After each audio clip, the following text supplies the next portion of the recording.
राज्याचा अर्थसंकल्प आज सादर होणार आहे। दुपारी 2 वाजता विधिमंडळाच्या दोन्ही सभागृहांमध्ये हा अर्थसंकल्प मांडला जाणार आहे। उपमुख्यमंत्री आणि अर्थमंत्री अजित पवार हे विधानसभेमध्ये आज अर्थसंकल्प सादर करतील। अर्थमंत्री अजित पवार हे 11व्यांदा अर्थसंकल्प मांडणार आहेत।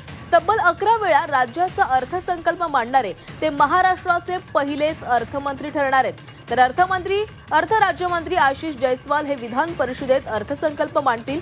विधानसभा निवडणुकीतील विजयानंतरचा महायुती सरकारचा हा पहिलाच अर्थसंकल्प आहे। निवडणूक काळात दिलेल्या भरमसाठ आश्वासनांपैकी कोणती आश्वासनं या अर्थसंकल्पाच्या माध्यमातून पूर्ण होत आहेत याकडे सर्वांचंच लक्ष आहे। लाडकी बहिणींना 2100 रुपये देण्याची घोषणा होणार का याकडेही राज्याचं लक्ष लागलेलं आहे।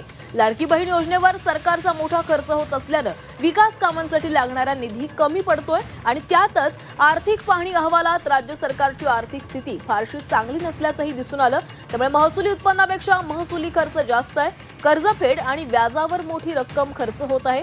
परिणामी अर्थसंकल्पातून मोठ्या घोषणा होण्याची शक्यता कमीच दिसते।